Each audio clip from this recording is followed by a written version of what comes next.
Shalom, selamat sore saudara-saudara. Meskipun sudah lewat sehari, selamat hari Pentakosta. Semua gereja merayakan Pentakosta. Perayaan ini, perayaan Pentakosta, adalah momentum yang mempersatukan gereja. Pada waktu rasul-rasul mendapat pencurahan Roh Kudus berkata-kata dengan berbagai-bagai bahasa, orang-orang dari berbagai bahasa di seluruh kolong langit katanya yang menganut agama Yahudi berkumpul dan mereka mendengarkan perkataan mereka, rasul-rasul itu, dan mereka paham. Pada waktu Menara Babel, orang yang tadinya sepaham dalam satu bahasa tercerai-berai menjadi tidak sepaham. Tapi pada waktu Pentakosta, keadaannya terbalik. Orang yang tadinya tercerai-berai karena perbedaan bahasa sekarang memahami satu bahasa, yaitu bahasa roh yang diucapkan oleh rasul-rasul yang diurapi Roh Kudus di Yerusalem pada waktu itu.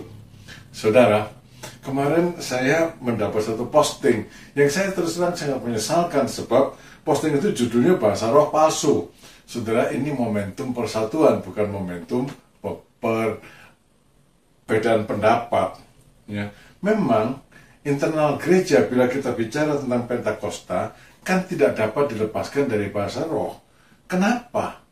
Seperti tadi saya katakan sejak awal, pada waktu pencurahan Roh Kudus di Yerusalem, rasul-rasul berkata-kata dalam berbagai bahasa, dalam bahasa roh. Sekarang memang ada perbedaan pendapat tentang bahasa roh. Ada sekelompok gereja yang mengatakan bahwa bahasa roh masih ada sampai sekarang. Tapi sebaliknya ada sekelompok gereja yang berkata bahasa roh dan semua karunia-karunia Roh Kudus lainnya itu memang sudah tidak ada, sudah tidak diperlukan lagi. Ya, perbedaan pendapat sih ya sah-sah saja, saudara. Ya. Tapi yang tidak sah adalah kalau kita saling mencela, terutama di dalam momentum perayaan Pentakosta ini. Ya. Karena yang pasti ada kesatuan pendapat dari semua aliran gereja.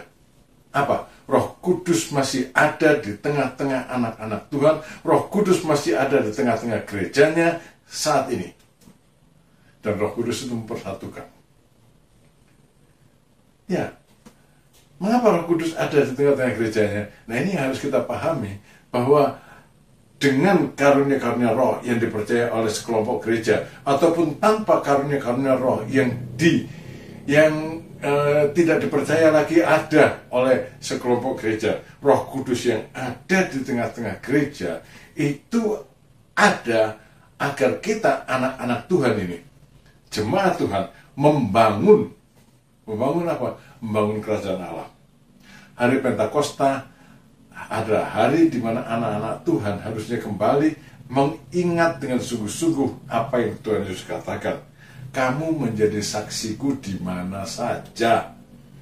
Dalam bahasa Tuhan Yesus waktu itu kepada murid-murid, kalau Roh Kudus turun ke atas kamu, kamu menjadi saksiku di mana-mana.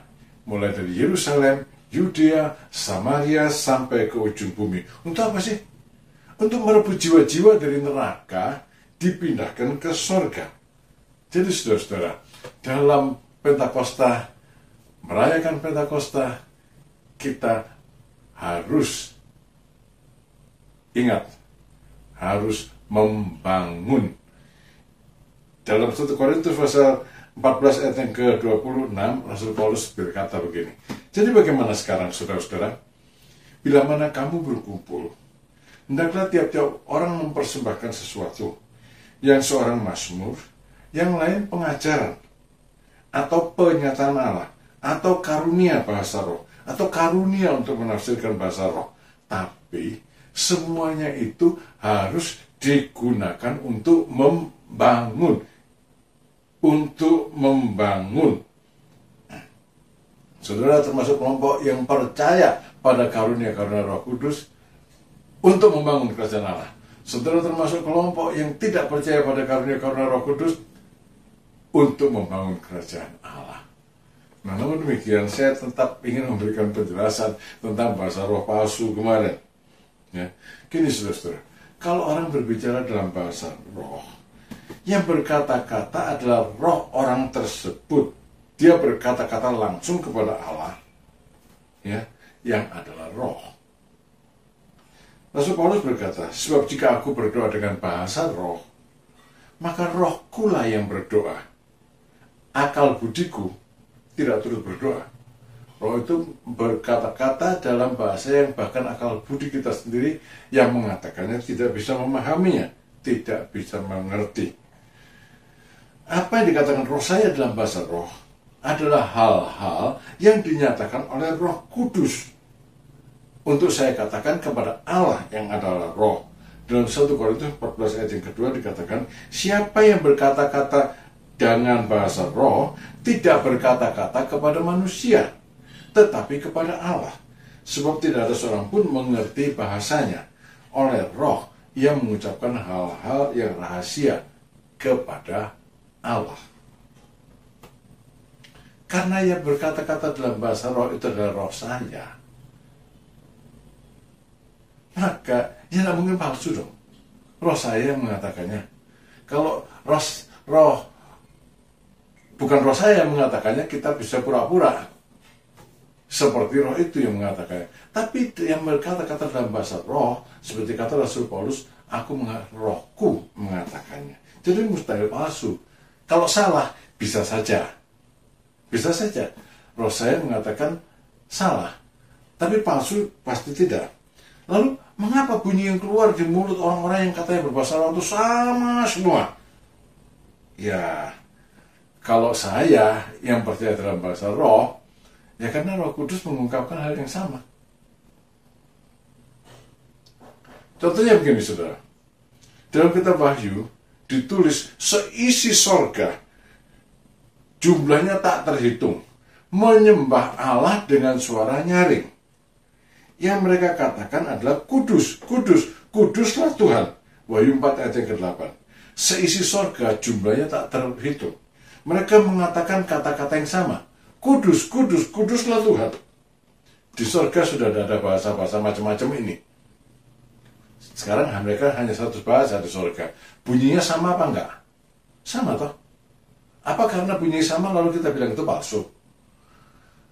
Saudara, dalam bahasa apapun juga kalau orang mengatakan hal yang sama, bunyinya sama. Jadi jangan karena orang berbahasa roh berkata-kata kata-katanya sama lalu dengan gampang diambil kesimpulan itu palsu. Ya, orang mengatakan hal yang sama dalam satu bahasa, bunyinya sama. Saya harap penjelasan yang bodoh dari saya ini cukup menjelaskan kepada saudara-saudara. Tapi bagaimanapun juga kita harus ingat, Tuhan mengaruniakan Roh Kudus ke tengah-tengah kita, ada di dalamku, ada di dalammu, untuk membangun, bukan untuk saling mencela. Di dalam kesatuan tubuh Kristus, bukan untuk memecah belah karena perbedaan pendapat. Saudara-saudara, mari kita maju bersama-sama dengan Roh Kudus yang ada dalam kita, rebut jiwa-jiwa dari neraka, pindahkan mereka ke surga. Tuhan memberkati saudara. Terima kasih sudah mengikuti renungan senja pada sore hari ini. Amin.